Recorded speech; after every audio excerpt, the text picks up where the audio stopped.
So while you're getting yourself discombobulated on this nice, cold, rainy day, I'm going to give you a freebie here. So every now and then, some of you wish I would talk on social issues, and you have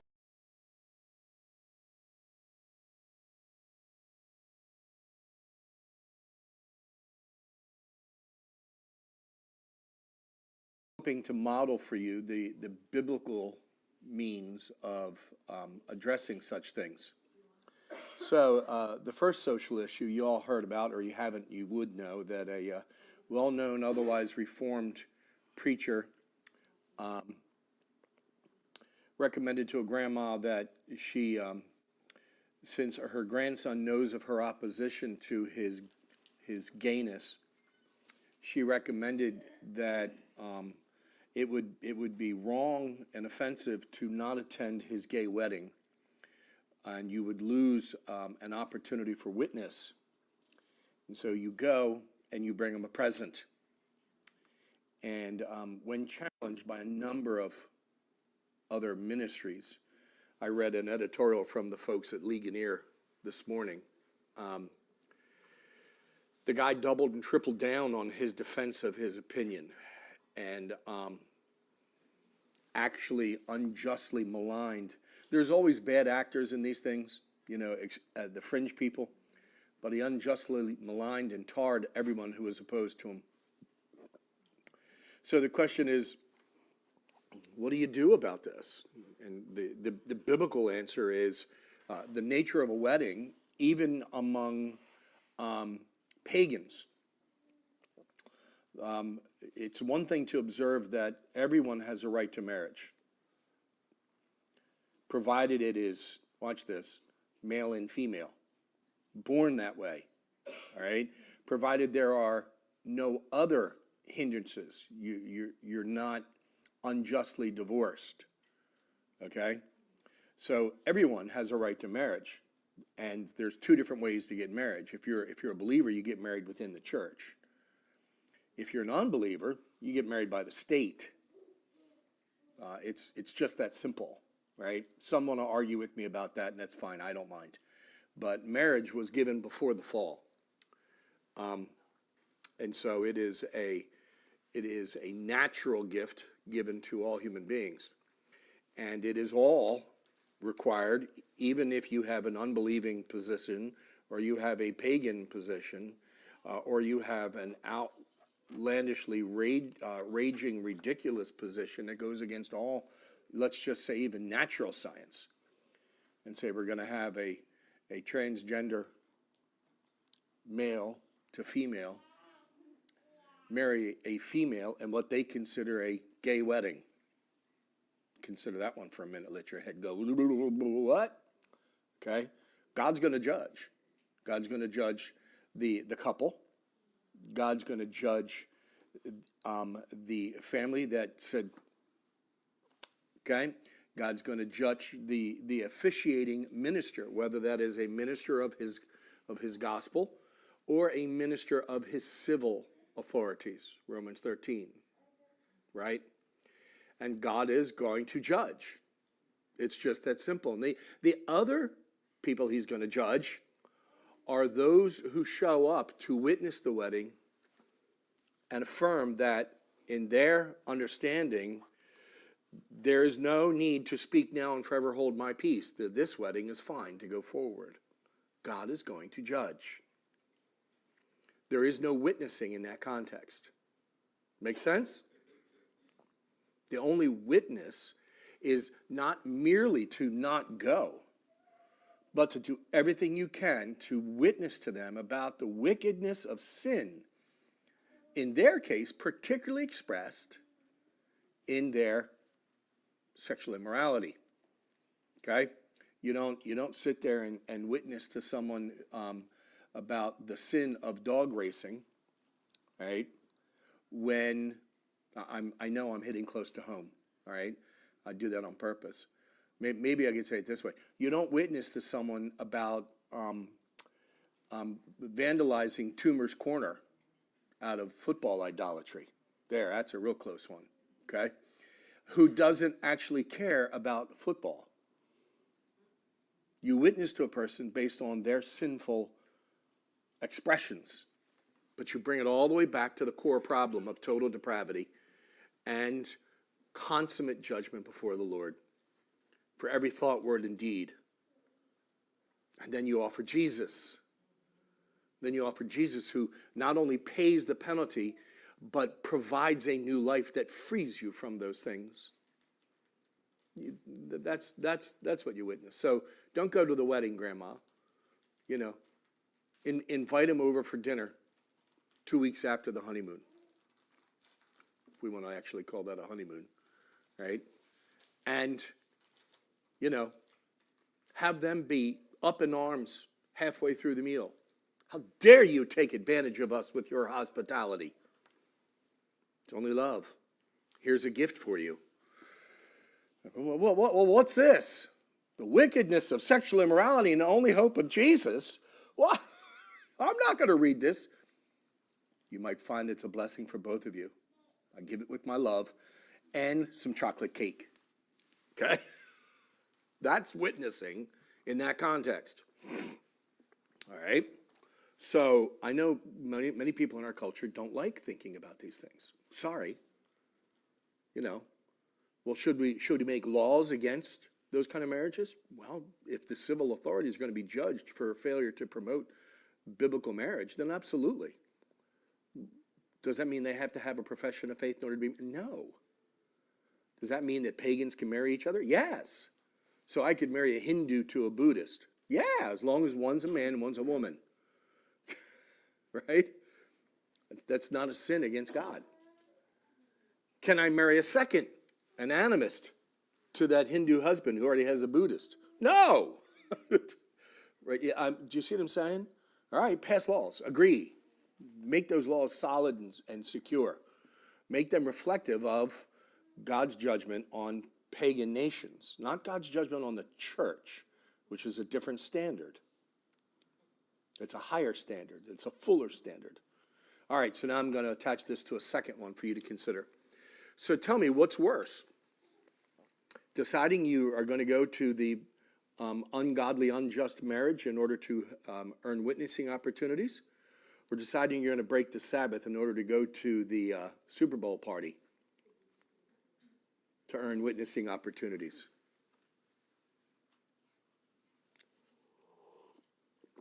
Now, I understand sometimes there's a work of necessity.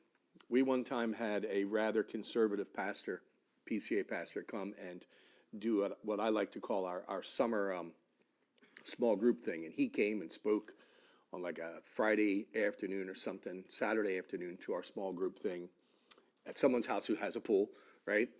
And he then preached for us and taught Sunday school. And then, he asked where there was an evening service because we didn't have one. Okay?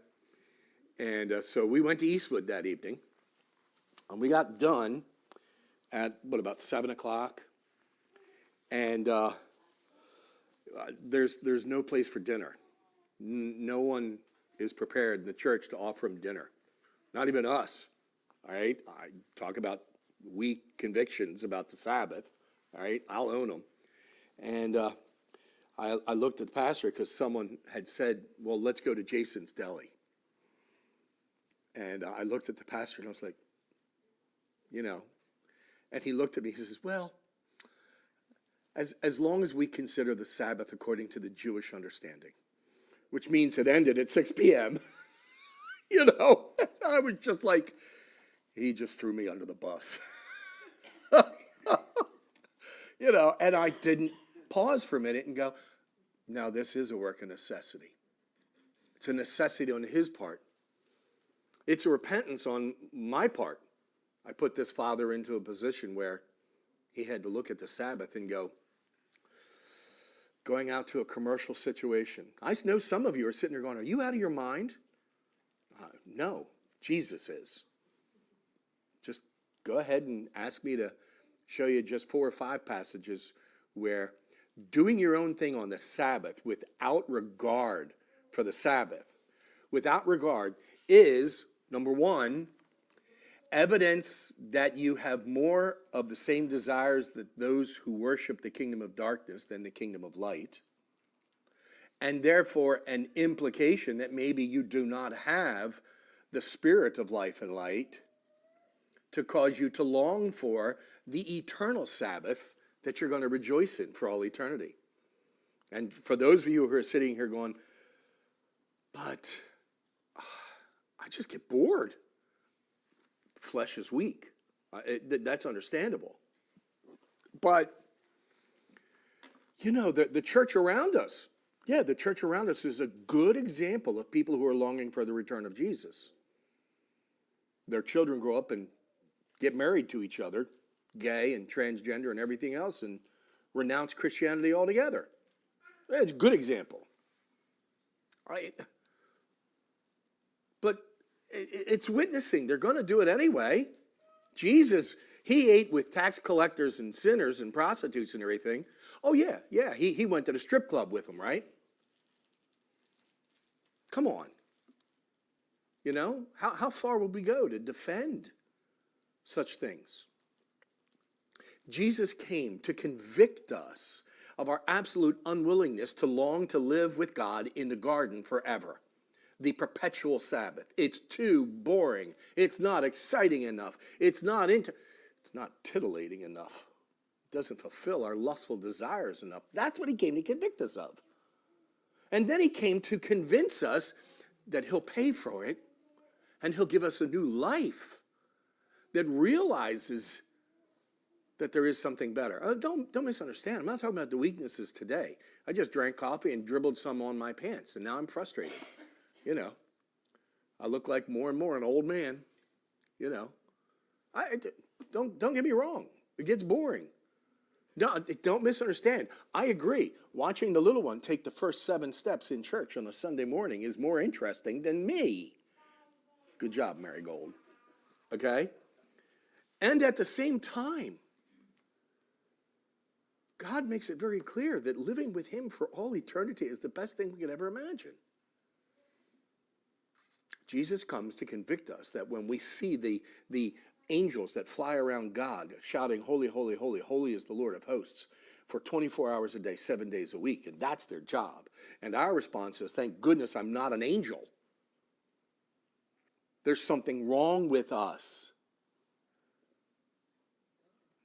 And you can't sit there and, you too, sweetheart. You can't sit there and juxtapose, but this is a good work. Not if it breaks the 4th commandment. It's not. It's just not. Now, I understand we live in a convoluted culture. And I would prefer all of you to have a conviction of morning and evening worship that's easily gotten to. I don't mean easily lived by. Okay? All right? I mean, on a regular basis, I sit there and go, oh, 4th Sunday. Okay, I get to relax tonight. And then, of course, my flesh says, no, you don't. My introvert kicks in. You got to stay for the family fellowship meal. And then Graham's going to do something at his house later on. Oh, great. Just great. Come on, guys. I mean, it's bad enough you don't want to be with God. You don't want to be with your brothers and sisters in church, maybe having to sing a hymn or a psalm. Come on. It's evidence of a problem in our souls. And Jesus came to convict us of it and free us of it. He didn't come for us to listen to satanic lies that create a convolution. Don't you need to go to the gay wedding lest you lose an opportunity to witness? Don't you need to go to the Super Bowl party lest you lose an opportunity to witness? They're the same thing, to use a office meme. Okay? Guys, this is how Scripture works. This is how Jesus works. I understand that, this is not a great way to start off Sunday morning. Okay? I get it. But these are social issues. And the question is, are we looking at them through sin, Savior, and salvation? If we are, we can debate and get frustrated with each other. That's fine. Okay? But as long as we do it under the stirrings of the Spirit, we will move in the right direction. Some of us will go too far too quick. I get it. We'll sound a little bit legalistic. Some of us will become, the rabid antinomian who wants to go out and protest. I get it. But the Spirit will work and bring us back to not the position in the middle, but the position that's off of this world, longing for the next. And we'll be okay. So, just some things to think about as we look at the most recent debate on can we go to a gay wedding. And once again, we're being challenged this morning about the joy and the delight of not having evening worship so we can go to fill in the blank. Okay? Think about it. All right, so here we are on the 7 churches in Revelation. Okay? I forget his name there, but you know him. Presbyteries. Okay? So what's the easiest thing to explain to a Baptist about what a presbytery is? The easiest thing is, do you have a local Baptist association that all the Baptist churches are members of and they decide they're going to do things together and support things together? And the answer is, we're a better version of that. Okay? Sorry, it really is what it is. We're just a better version of that. Well, why are you better? Well, you're more consistent with how the Word of God says the church is one organism. And it works together. Okay, and in this case, if you're looking at the Essentials page, Brennan, these church assemblies, we call them courts using the older language, are organized into a regular set of ranking courts, with each level submissive and accountable to the next higher court. Now, we're going to qualify that a little bit. Okay, you look at those words of submissive and accountable, and you'll get something in a minute here that's very important. Okay. The Presbyterian Church claims to derive her form of government from the Holy Scriptures. She is persuaded that the New Testament most distinctively presents as existing in the Apostolic Church, the very earliest church, the church we still see in the New Testament, all the 3 features which constitutes the peculiarities of her ecclesiastical polity, her ecclesiastical government.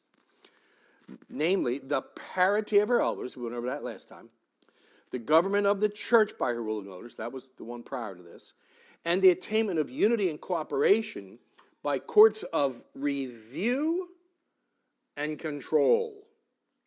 Now, this is huge. Okay?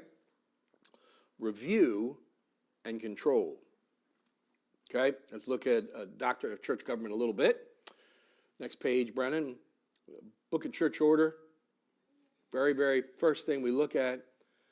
Ecclesiastical jurisdiction is not several, but a joint power to be exercised by presbyters in courts. These courts may have jurisdiction over one or many churches, but they sustain mutual relations as to realize the idea of the unity of the church. Now, this is a bold claim in an era where, the church is so, which we would have unity. And the efforts at unity are just forget doctrine. And the Presbyterians are going, one of my favorite things when I was becoming Presbyterian was there's these different charts books that you can get. And one of the charts books was the charts history of American denominations. In the 1800s, you just have this explosion, of all these different tree lines everywhere, okay? And it's just a nightmare, all right? And it looks like, and it sure is, a representation on paper of the disunity of the Protestant church in America. Except for one little problem. Every now and then there are these branches that do this and then this down the line. And that's almost always Presbyterian churches. We actually have evidence in our history of reuniting or coming to a union that didn't exist before and is sustainable. So we experience splits as well, sadly, right? PCUS, PCA. But we also see merging, RPCES, PCA. That produces blessings from God. All right, notice a few things here, okay? First, we learned about several versus joint power, right? Several power is that which each elder is accountable to exercise on his own. Joint power is that which each elder is not allowed to exercise apart from his fellow elders. Okay? So you have joint power and several power here.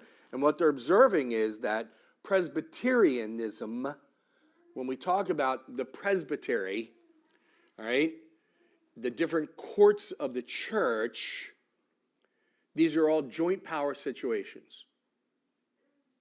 There's no one there who can stand up and say, I'm in charge, y'all must listen to me. Okay? There's no one there who says, oh, that's a power of my local church. Well, I'm just going to ignore them and do what I want. Pastor can't do that. A presbytery can't do that. A group of elders can't say, oh, well, we don't like what that church is doing, so we're going to tell them you got to stop doing that. They can't do that. The whole presbytery has to act together. Does this make sense? Okay? Now, in terms of jurisdiction, okay, the session has jurisdiction over the things of the local church. The presbytery has jurisdiction over the things of their member churches that they have in common. Now, what we have in common is different than a congregational, a Baptist church. And those things are spelled out in the book of church order. Okay? And then General Assembly in common. But in principle, they're the same things. Now, it is interesting. When you get to the upcoming Southern Baptist Convention, right? Their conference they have, their assembly each year. And you get to that. Just like us, their rules of operation function, and any delegate there, man or woman, has equal authority. That's a problem. Okay? What do you mean it's a problem? Woman. It's a court of the church. In their understanding, it's not. It's just a mere organization we structure for our effective working together. It's like a parachurch organization. Okay? But for us, it's like, no, these exercise authority from God. They're going to be accountable to God. So only duly ordained and installed ruling elders and teaching elders are allowed at General Assembly. Hence that form that you're filling out and sending in for me, saying from our church, yep, he's good to go. Okay? Does this make sense? Now, on everything we talk about at that General Assembly, right, I have equal authority with everyone else. I am a small voice. I still have equal authority with everyone else. Okay? You with me so far? All right? Now, review and control. What that means is this. A lower court, a session, a presbytery, all right? Historically, there would also be synods, and then there would be a national level. Now, could there be an international level? I would argue there should be, but we're not there.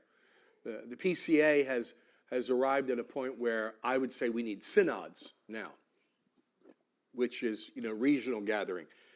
All the presbyteries in Alabama 4, Mississippi, right? A couple from Western Georgia and a couple from Southern Tennessee. They form the Synod of the Deep South.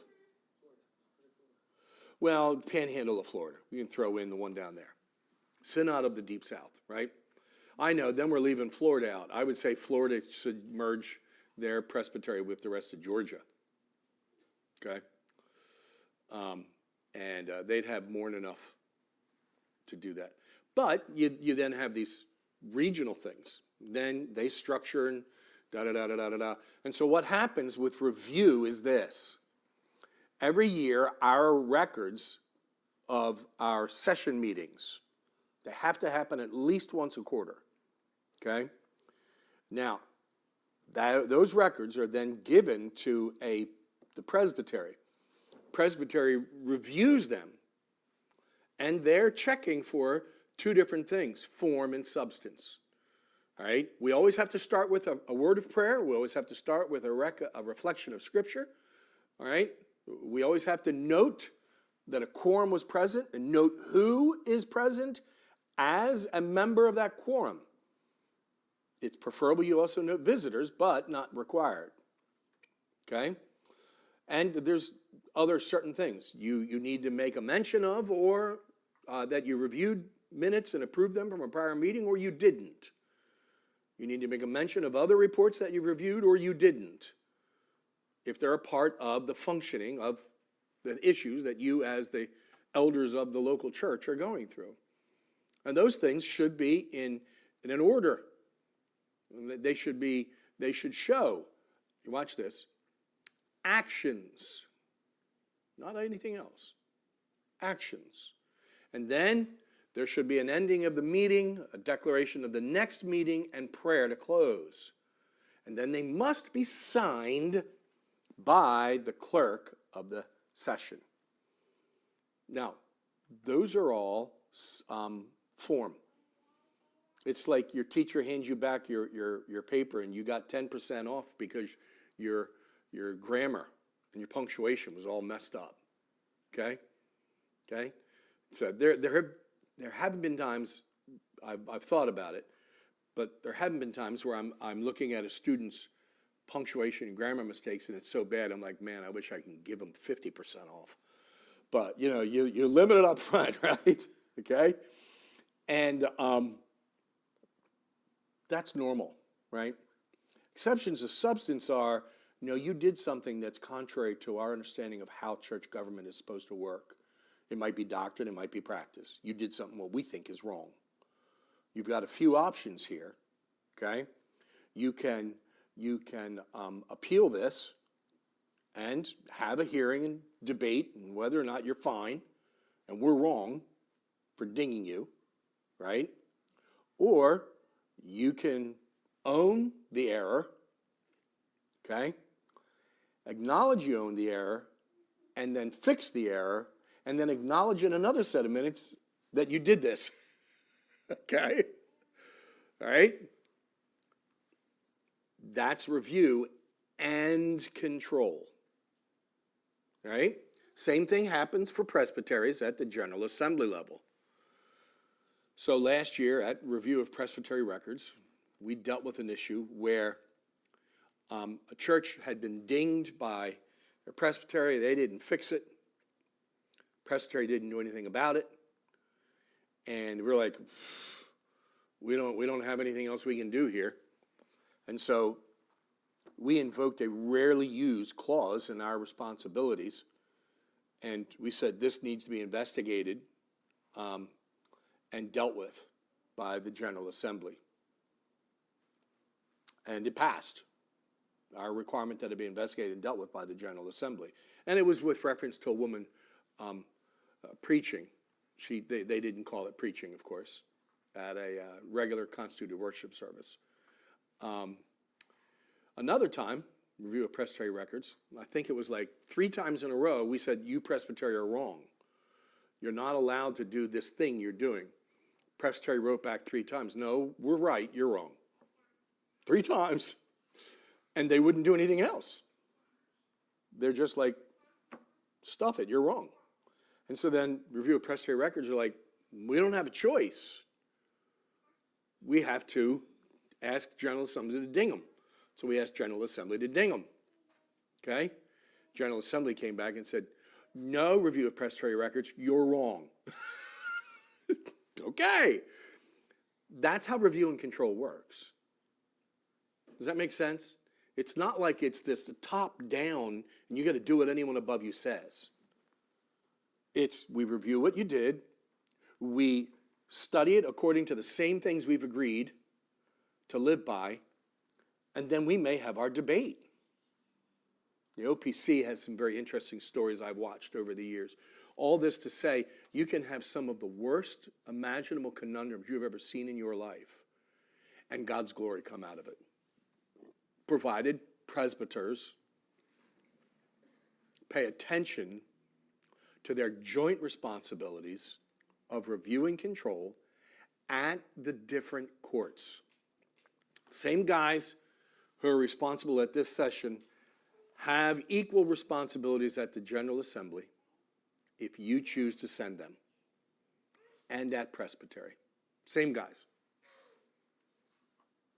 Different types of issues, sometimes all vitally important to the church. Make sense? Okay, we're getting ready to vote on 3 amendments that were passed at last year's General Assembly. 2 of them dealing with the Side B revoice issue. All right, same-sex desire without actions is still sin.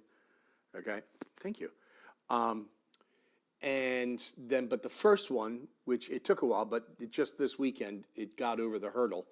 The first one was you're not to give these ordinary titles of ordained office to anyone but an ordained man, and that would be pastor, elder, or deacon. All right, we had churches who were calling women pastors, and all they meant by it was they're director of children's Sunday school. We call them a pastor because they're shepherding. All right, you sit there and you go, well, okay, and then what you've just done is you've allowed equivocation of language. That's right, okay? That's nose of the camel with one of those slobbery lips. Stick it in there. Before you know it, the whole thing's going to be under the tent, and he's going to mess it up. All right?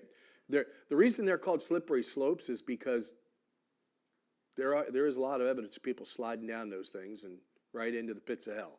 So, if it's wrong, it's wrong. Just that simple. So they're gonna come up for their third passage, all right, at this General Assembly. So they have to have the 2/3, I think it's 2/3 vote at the first General Assembly. 2/3 of the presbyteries have to pass them at their meetings that next year, and then 2/3 of the subsequent General Assembly have to pass them as well. That's the only way we can actually modify our Constitution, the Westminster Standards and the BCO. It's the only way we can modify them, okay? And we have never in our history, and our predecessors have, but it's been about 100 years since we've seen a modification of any part of the Westminster Standards. Nothing has ever come up in the PCA. And I don't expect there's any real strong desire to make those changes there, because what we live in an era where people go, oh, I agree with that, and they're doing the equivocation thing, which is a violation of the 9th commandment that people just get away with. Okay? You're meaning something different than what the ordinary usage of the words are in that context. And you intentionally are lying. Okay? So, this is what we mean by review and control, all right, mutual relations, joint power. Let's go to the next page. Church is governed by various courts in regular gradation, which are nevertheless presbyteries. So we use the word presbytery for all the courts. Okay?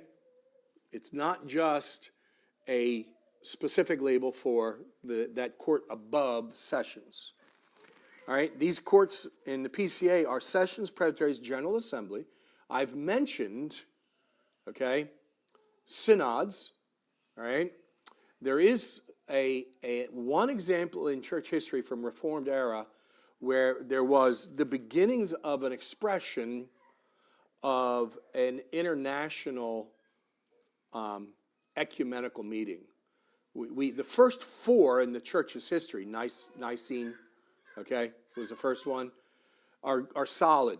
The last 3 after that are horrible, okay? But the first 4 are solid, and they were church representatives from all across, well, the Roman Empire. So it's kind of like, they're really ecumenical. And you do have one example from Reformed history of a church meeting at a General Assembly level with representatives from other nations in attendance. Anyone know the name of it? The Synod of Dort in the 16 teens in the Netherlands, where they came up with the canons of Dort, denying Arminianism. That was heavily attended by members from all sorts of other Reformed churches in other nations. Okay? We have another one where it's a small example of participation and cooperation, but the question is, were they really separate nations or not? At that time, they technically were not really united under what we call Great Britain. But at the Westminster Assembly, there were 4 Scottish divines who had all debating rights and everything else. They just didn't vote. And those 4, with about the other 60, they kind of had a ton of power.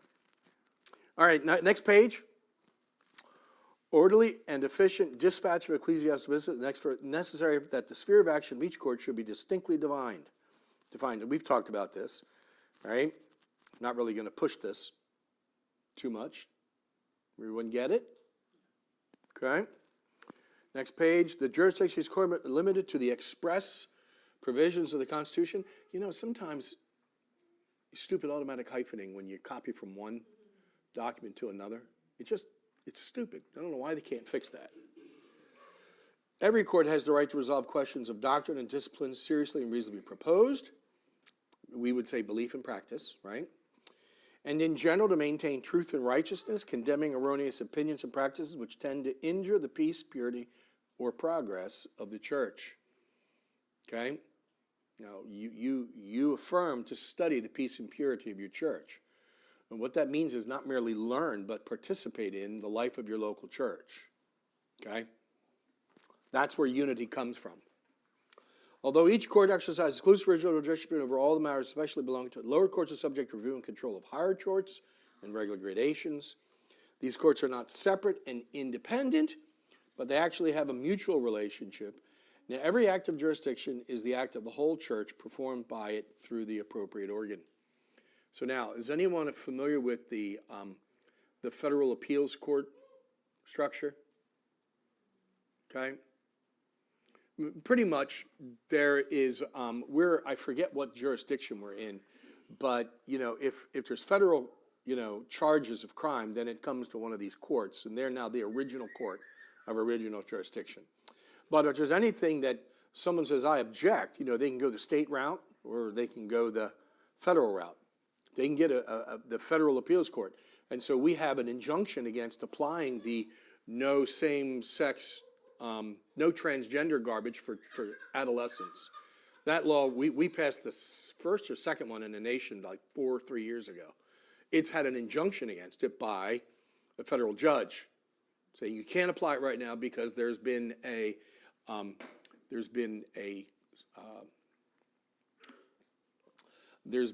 lawsuit against it by these other organizations at the federal level, okay, saying it violates the Constitution is what they're saying in some way.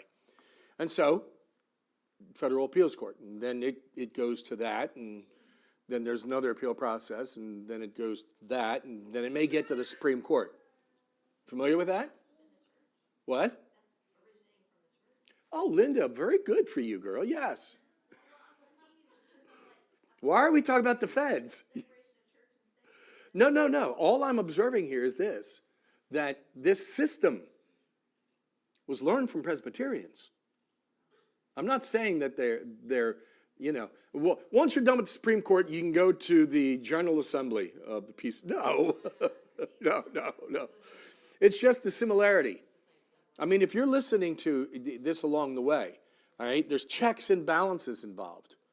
I mean, there's a right reserved to each local congregation. If you, in God's conviction, believe that you've been forced to do something you don't agree with, forced to believe something you don't agree with, well, you can leave the PCA very simply. It's just not hard, okay?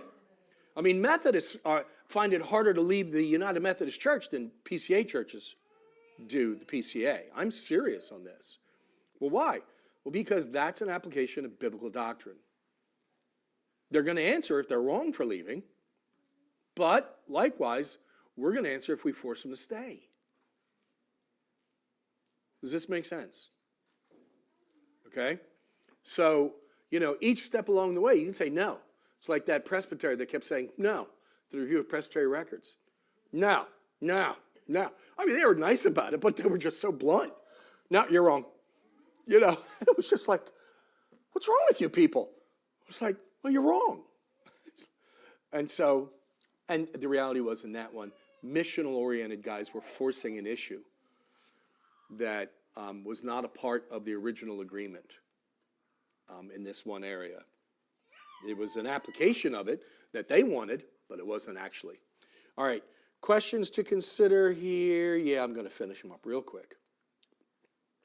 Do we see this pattern of graded church courts in the Scripture? And the answer would be yes. We've already looked at the church in the 7 churches of Asia. Okay? We know at this point that they weren't expressly separate individual local congregations, but they did not have shared teaching elders by the time Revelation is written. How do you know that? Well, to the angels at, right? The messenger at, right? Okay? And so we get that they were in the process of becoming exclusively separate congregations. Within the 100s, we see the Church of Ephesus being what's considered an episcopal seat. It's considered a seat of a senior pastor who's responsible in his presbytery to help work with all the other pastors in the churches in that area. Okay? So this development of presbyteries is just completely there. Okay? Go to the next page. And I don't know how my Acts 11, 25 through 26 got stuck there, but that's okay. This is the Acts 15 situation where other elders came from the Judean churches and said, well, you got to be Pharisees. And Paul and Barnabas and their elders said, no, you don't. Right? Peter was there for a visit, and he messed up and listened to the Pharisees because he was afraid a report was going to get back to the Judean churches that he ate with Gentiles. This is Galatians chapter 2. And they're like, what do we do? And so they say, well, let's have it out. And so they met for a presbytery meeting. Okay, remember, this is Antioch. It's not in Judea, Jerusalem, Samaria. Okay, it's part of the uttermost parts at this point. Okay, and it's not merely the church in Jerusalem. It's Judean churches. It's Samaritan churches. They all have their representatives at what we would call a presbytery meeting or a general assembly meeting. It's a meeting of the larger court. And this issue attaches to all of them. Well, if these Judean elders are right, well, then we've got to insist that everywhere Gentile converts become Jewish. We just got to insist on it. Is this biblically sound? And so that's what you see in Acts chapter 15 all the way through. Okay? I'll take you to read that one. Are there any questions or comments?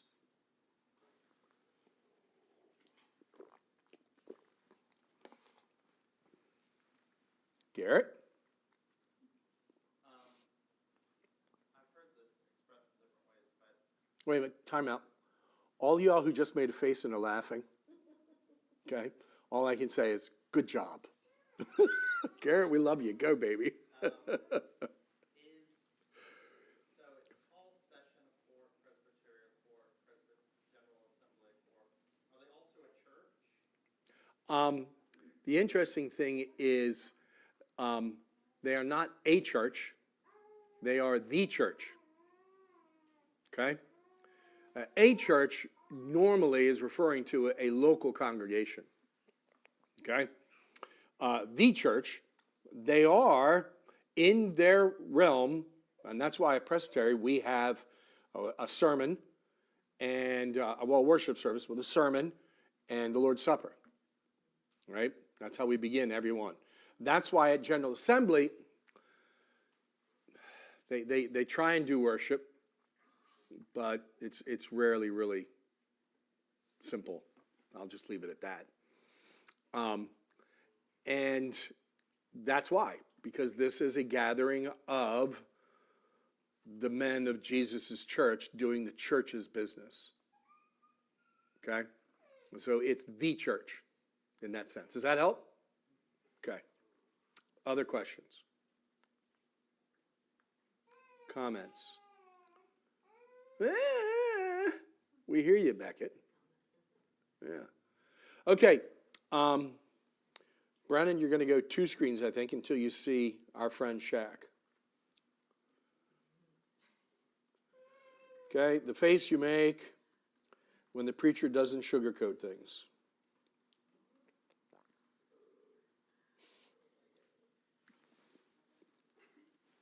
Okay. Okay. All right. This is next week. We're going to look at a wrap.